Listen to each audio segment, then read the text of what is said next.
Cântico dos Cânticos, capítulo de número 8. Apenas 2 versos. Verso 6 e verso 7.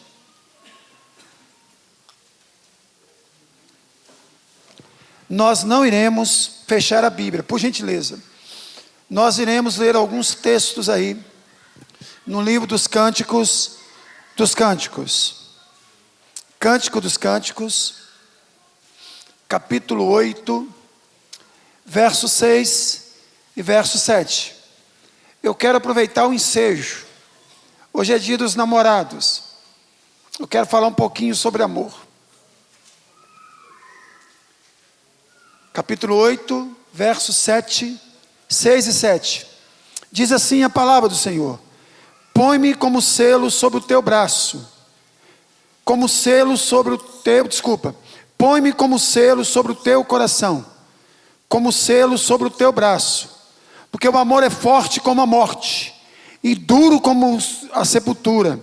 O ciúme e as suas brasas são brasas de fogo, são veementes labaredas, juntos. As muitas águas não poderiam apagar o amor, nem os rios afogá-lo. Ainda que alguém desse todos os bens da sua casa pelo amor, seria de todo desprezado. Amém. Vamos orar mais uma vez?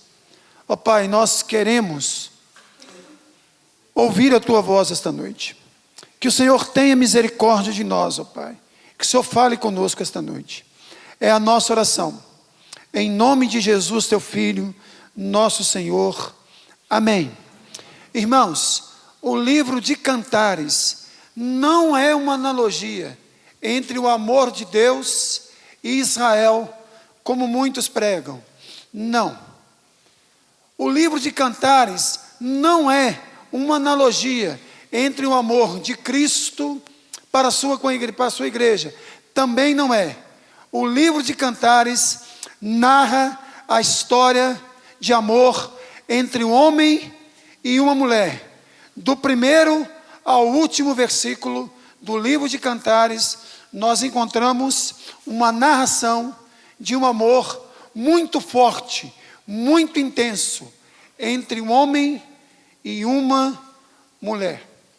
E é interessante, irmãos, quando nós lemos o livro de Cantares, nós encontramos poesia, declaração intensa de amor, mas nós encontramos também muita coisa prática, como nós devemos viver o amor na prática.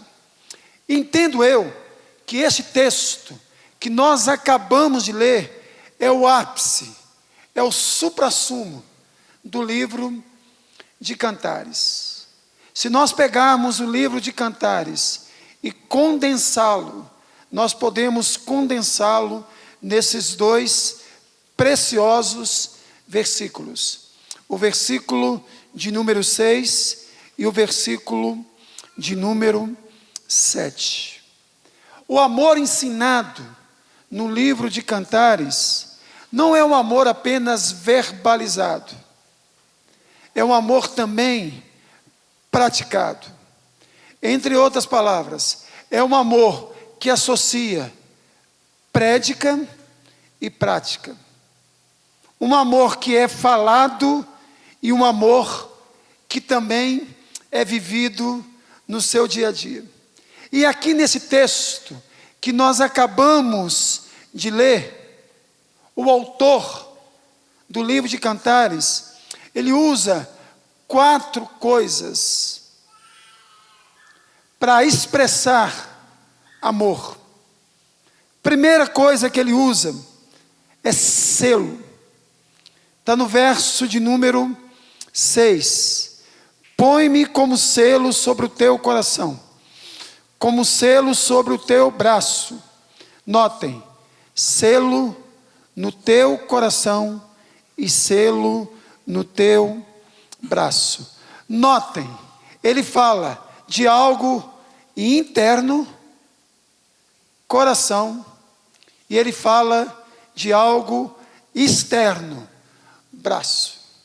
Ele diz que o selo, O amor, ele deve ser algo interno, mas também algo externo. Mas se nós não recorrermos à Bíblia, nós não entenderemos o que o autor sagrado quer nos passar quando ele usa a figura de selo aqui no texto. A ideia de selo na Bíblia nos traz 3 ideias. A primeira delas é de que o amor é algo inviolável. Quando ele diz assim: põe-me como selo sobre o teu coração e como selo sobre o teu braço. Primeira figura que ele está usando aqui é a figura de algo que é inviolável. A ideia de algo que demonstra fidelidade. Quem ama é fiel. E quando nós falamos de fidelidade, nós não estamos falando apenas de fidelidade na fisicalidade. Porque na maioria das vezes, nós entendemos fidelidade quando o outro não se entrega de corpo a outra pessoa. Mas a ideia de fidelidade na Bíblia é extremamente amplo. Por exemplo, todos aqueles votos que um dia você fez, quando não cumprido, você está sendo infiel com seu cônjuge. Você está sendo infiel com a sua noiva. Você está sendo infiel com seu namorado, com sua namorada e por aí em diante. Todas as vezes que nós quebramos um acordo, que nós quebramos um pacto, nós estamos sendo infiéis. Quem ama, irmãos, não é infiel. E se for, ele se arrepende, ele confessa e ele deixa. Uma certeza de que a carta vai chegar ao endereço desejado é a questão do selo. Porque uma carta selada é uma carta que não pode ser violada. Segunda ideia que o selo nos traz é de que o amor é algo legítimo. Todas as vezes que alguma coisa era autenticada em um cartório, significava que aquilo ali era verdadeiro, que aquilo ali era legítimo. Entre outras palavras, o que legitima um namoro, o que legitima um noivado, o que legitima um casamento, é o amor a Deus. E o amor ao cônjuge, o amor ao noivo, o amor ao namorado. Se não tiver amor, irmãos, não há legitimidade. Você pode ter certeza disso. Terceira ideia que o ser nos traz é a ideia de propriedade. Naqueles dias, e até nos nossos dias, era muito comum as pessoas serem marcadas, principalmente dentro daquela cultura que havia muitos escravos. E naqueles dias, principalmente, não só negros eram escravos, que na maioria das vezes nós pensamos que africanos e negros, mas até mesmo os poetas, médicos e por aí em diante, também alguns eram escravos. E eles eram marcados, carimbados, selados com as iniciais do seu dono. Então a ideia de selo aqui, da ideia de propriedade. Aí você fala assim, essa palavra é muito forte. Eu não sou propriedade de ninguém. Não é isso que a Bíblia nos ensina. Se você é um crente em Jesus Cristo, pressupõe que você é propriedade dele.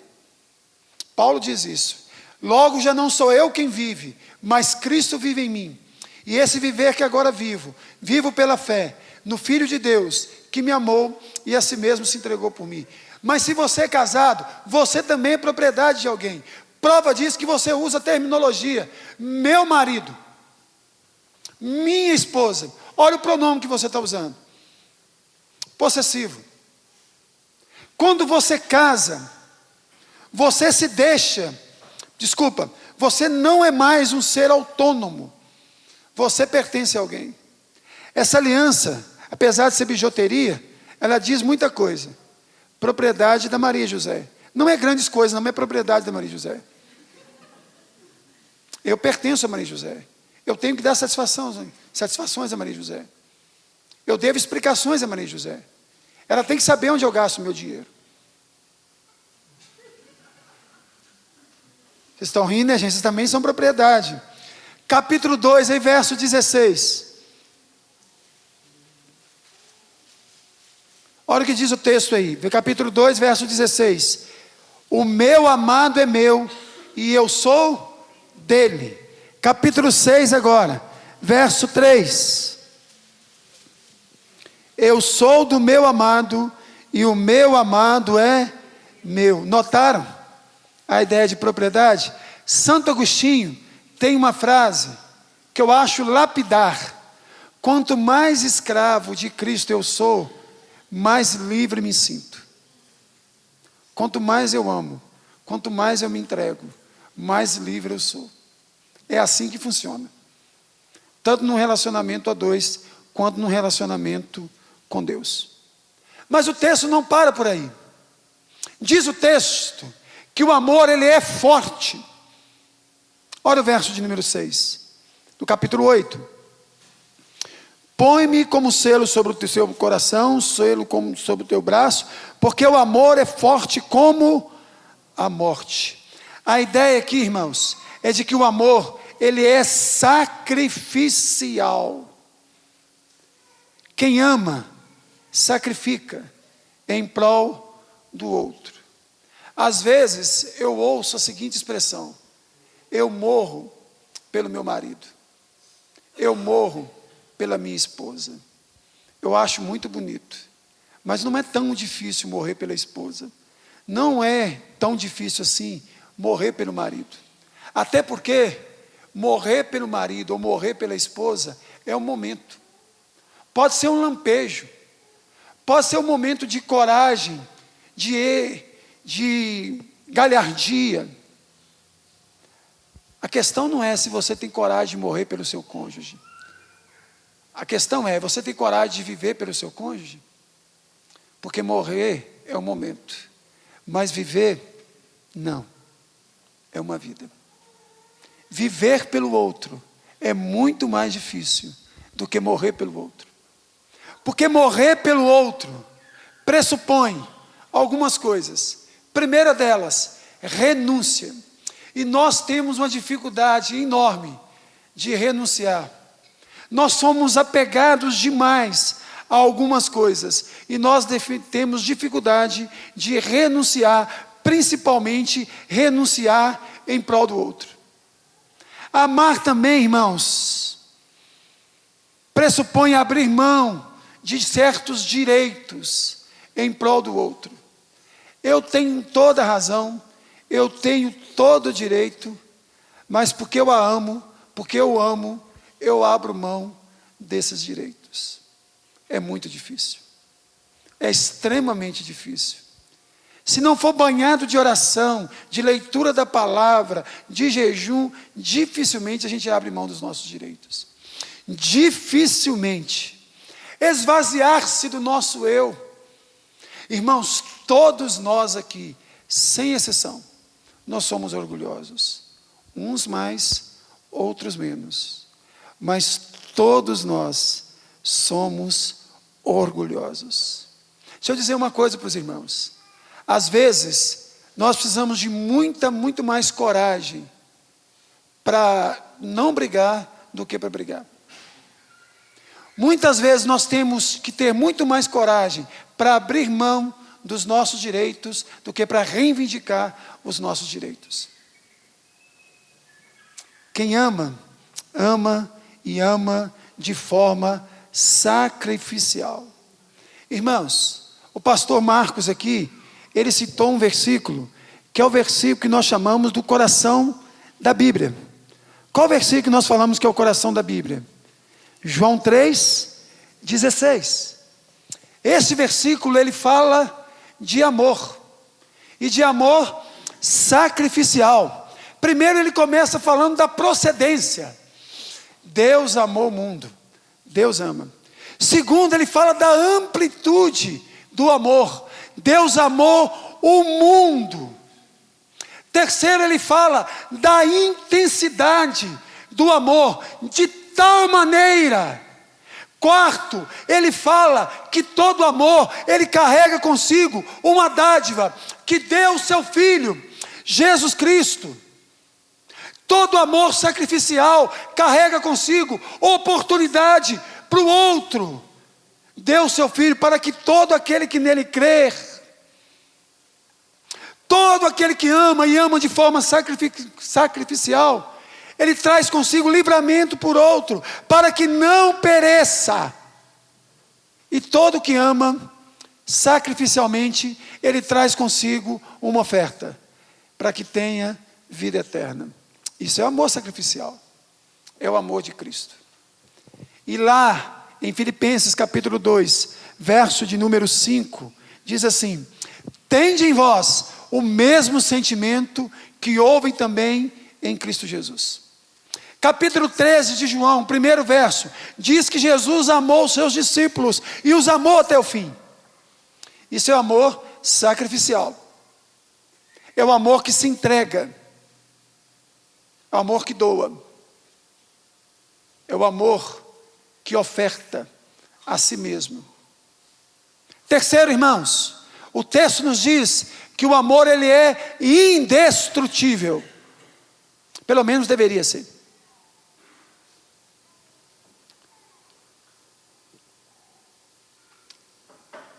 Primeira parte do verso 7. As muitas águas não poderiam apagar o amor. Não poderiam. Não sei o que acontece, mas às vezes apaga. Mas diz o texto que não poderia. Irmãos, o amor, ele nos ajuda a resistir às agruras da vida.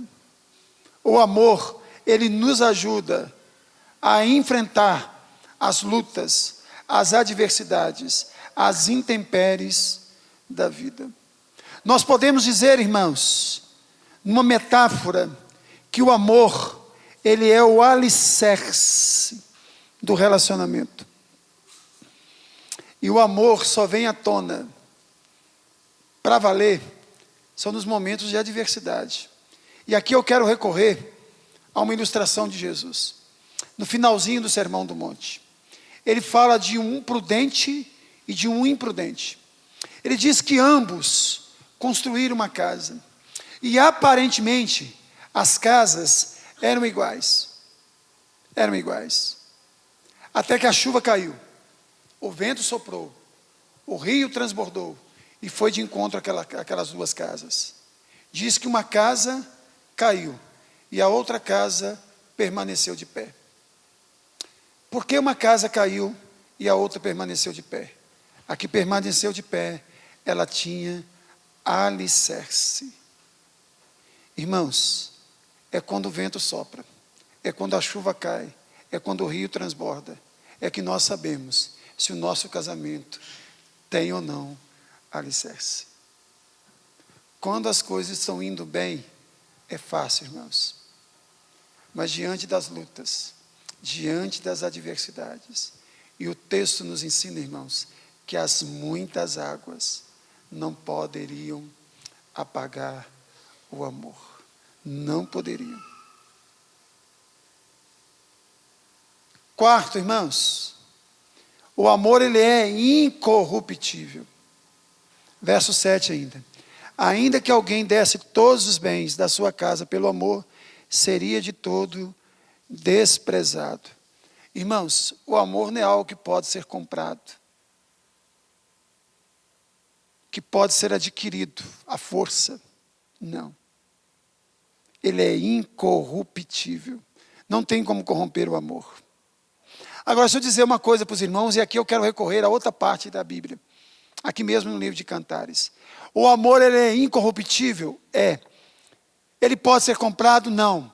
Mas o amor, ele tem que ser cultivado.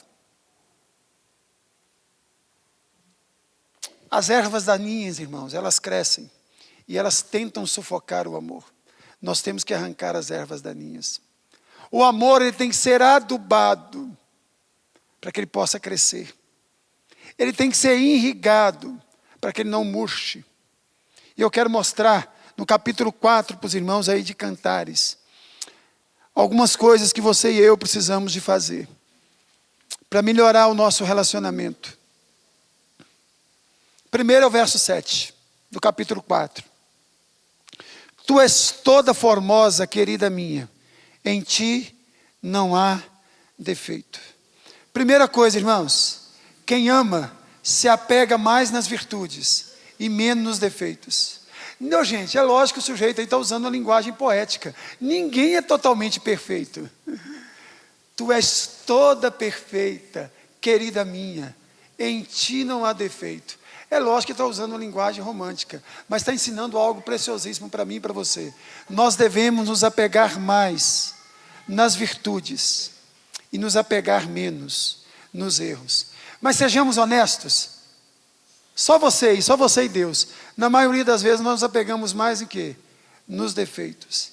E raramente nós nos apegamos nas virtudes. Talvez se você parar para enumerar, elencar os defeitos do seu cônjuge, do seu noivo ou do seu namorado, talvez você faça uma lista enorme. E sem muita dificuldade. Mas talvez se eu pedir para você elencar as virtudes e as qualidades, talvez você não consiga sequer preencher 3 linhas.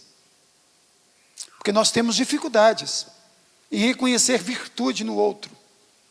E temos uma facilidade enorme de reconhecermos fragilidade, defeitos nas pessoas.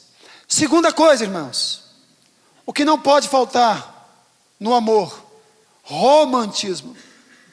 Na vida 2, romantismo. É uma forma de adubar para que cresça. Olha o verso de número 9. Arrebataste-me o coração, minha irmã, noiva minha. Arrebataste-me o coração com um só dos teus olhares, com uma só pérola do teu colar. Olha que linguagem romântica. Arrebataste-me o meu coração. Arrebatar é levar consigo, com um só do teu olhar. Irmãos, que dificuldade para sermos românticos. Quando está namorando a gente é romântico, quando está noivo a gente é mais ou menos romântico, depois que casa raramente a gente é romântico. Mas não pode faltar romantismo, tem que haver romantismo. Flores, bombons, uma roupinha boa, um perfume, isso faz bem, gente. Não vou dar nada para minha esposa no dia dos namorados, não. Isso é consumismo. Deixa de ser bobo, rapaz. Isso é consumir para os outros, não é para você, é investimento. Investimento. Dê uma coisa boa.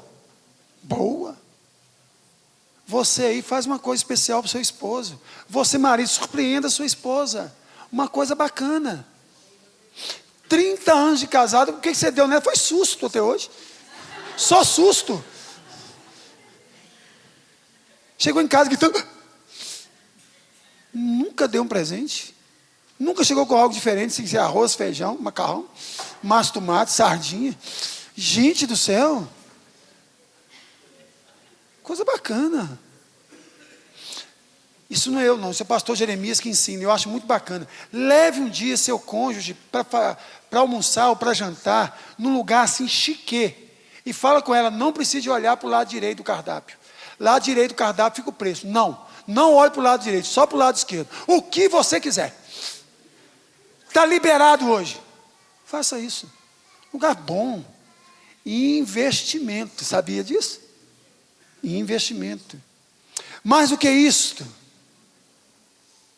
aprenda como comunicar de forma saudável. Olha o que diz o verso 11 aí. Do capítulo 4, os teus lábios, noiva minha, destilam mel e leite se acham debaixo da sua língua. Irmãos, comunicar bem, faz favor, por gentileza, vem aqui, tem que ser gentil. Faz favor, que isso? Não é cachorro não, hein? Seja mais educado, mais educada. A gente precisa. Alguém já disse, eu concordo, que uma pitada de mel atrai mais do que um barril de fel. Uma pitada de mel atrai mais do que um barril de fel. Tenha mel no falar. No começo, sua esposa vai até desacreditar, vai achar que tem alguma coisa, mas depois ela vai acostumar. Esse sujeito mudou mesmo. Aquele sermão de Geraldo mudou a vida dele.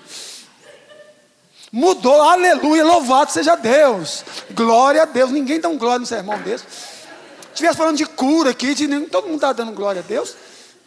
Mas melhorar casamento, não sai nem um amém. Nem a Conceição, cadê ela, Rosa? Cadê ela? Minha parceira de amém aqui. Ai, nem ela, minha irmã ali da parceira do Glória, da Eta Glória. Pelo amor de Deus, ajuda aí, gente. Gente, e outra coisa, o romantismo, ele adorna o relacionamento. Olha o que diz o verso de número 10. Que belo é o teu amor, ó noiva minha. Quanto é melhor o teu amor do que o vinho. Por quê? Porque o amor adorna, dá prazer, mas não temporário, enquanto o vinho só dá prazer temporário. Ele diz aqui que o amor explicitado, ele adorna, de tal forma que os seus filhos percebem, que os seus familiares percebem, que os seus pais percebem, que até você percebe. Coisa mais interessante do que isso. Mas entre casais também tem que ter prazer. Casados, prazer sexual também. Noivos e namorados, o prazer de estar juntos. Olha o que diz o verso 15 aí do capítulo 4. És fonte dos jardins, poço de águas vivas. Está falando de prazer. Por isso que eu estou falando que este livro aqui fala de um relacionamento entre homem e mulher. Meu irmão e minha irmã, em nome de Jesus, não permita que o diabo, nem o dia a dia, venha a roubar o amor, ou sufocar o amor que você sente pelo seu namorado, pelo seu noivo, pelo seu cônjuge, e por aí em diante. Entenda o amor como a Bíblia diz que ele deve ser, como selo, algo inviolável, algo legítimo. Entenda o amor como a Bíblia ensina, como algo sacrificial. Não existe amor sem sacrifício não, gente. Isso é bobagem. Isso é bobagem. Amor pressupõe sacrifício. Por isso que eu costumo usar uma frase de John Stott. Se você quer uma definição de amor, não vá ao dicionário, vá ao Calvário. Vá ao Calvário. Entenda que o amor ele tem que ser indestrutível. As muitas águas não podem apagar o amor. Deixa de bobagem, você vai passar raiva no seu casamento, mas muita. Outro dia eu estava pregando sobre esse mesmo texto, fala assim, mas eu faço raiva demais, minha mulher, mas está assim. E eu estou vendo que uma irmã está tudo que eu falava mal de mim, mas depois eu falei assim, o senhor deve ter melhorado muito, porque sua mulher fez assim o tempo inteiro. Mas é assim mesmo. Não é fácil, irmãos. Mas o amor vai ajudar você a resistir às tempestades. E elas vêm, irmãos. Vêm muito. Mas o ajuda. Os ventos sopram. E sem piedade. Os rios transbordam. Mas a casa vai permanecer em pé. E por último, irmãos, nós temos que entender que o amor ele é incorruptível. Mas o fato do amor ser incorruptível não significa que ele não possa ser trabalhado. Trabalhe o amor. Cultive o amor. Exercite o amor. Irmãos, todo dia, e se a gente for usar uma planta aqui como ilustração, é tiririca. Tiririca não acaba nunca, aquilo nasce. O dia que eles fizeram um cruzamento de um feijão com tiririca, ninguém mais morre de fome no planeta. Ninguém mais. Que não acaba. Todo dia a gente tem que ir lá e tirar uma tiriricazinha. Todo dia. Uma erva daninha que cresce. Todo dia. De vez em quando o casamento está ficando, o amor está ficando assim minguado. Você tem que ir lá jogar um adubozinho. De vez em quando o sol está muito quente, está murchando. Tem que jogar uma aguinha, irrigar. Vamos começar a fazer isso agora? Em nome de Jesus? Vamos começar fazendo uma oração. Oração você faz tudo, você capina, você faz uma oração capinando hoje já de uma vez. Senhor, passa a enxada nas ervas daninhas do meu casamento. Faz essa oração. Não precisa fazer desse jeito, não pode fazer uma oração mais sofisticada. Mas você pode fazer assim, Senhor, passa a enxada nas ervas daninhas do meu casamento. Você pode fazer uma oração também assim, Senhor, dá uma adubadazinha para melhorar mais ainda. Aí talvez você entrou aqui achando que seu casamento está bom demais. Você é bobo, rapaz, pode melhorar. E muito. Deixa de ser bobo, irmão, deixa de ser boba. Se melhorar, atrapalha. Se melhorar, melhora. Esse negócio de melhorar, atrapalha, isso foi no inferno essa frase, rapaz, você é bobo. Se melhorar, melhora. Você pode fazer a terceira oração. Senhor, dá uma guarda boa. E quem sabe isso vai dar resultado mais tarde. Vamos ficar de pé? Ficar de pé aí, curve a sua fronte. Isso é apenas um aquecimento para o encontro de casais, hein? Encontro de casais, assim, internacional. Vai pregar um pastor francês, Gerard Marcier. Traduzindo para o português, Geraldo Márcio.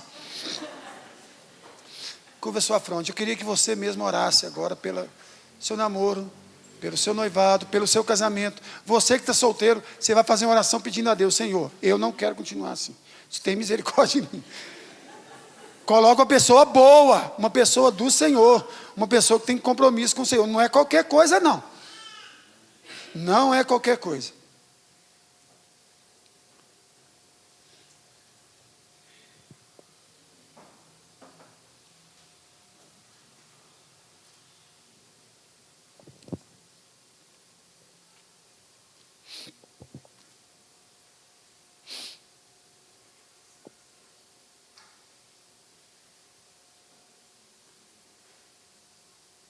Casamento, eu não tenho dúvida nenhuma, é a área que o diabo tem mais atacado na igreja.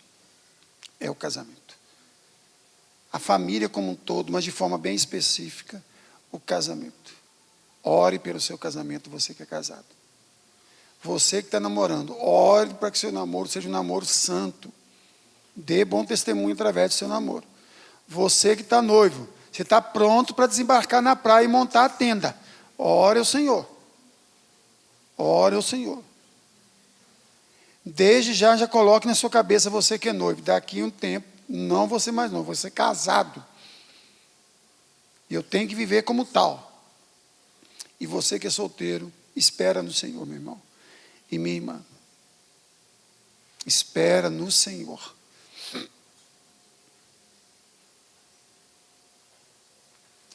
Ó Pai, nós queremos colocar diante do Senhor aquilo que está na nossa alma, aquilo que nos incomoda, Pai, aquilo que muitas vezes tem entristecido o nosso coração, porque muitas vezes, ó Pai, nós não amamos como poderíamos e deveríamos amar, e muitas vezes também nós não somos amados como poderíamos e deveríamos, Pai.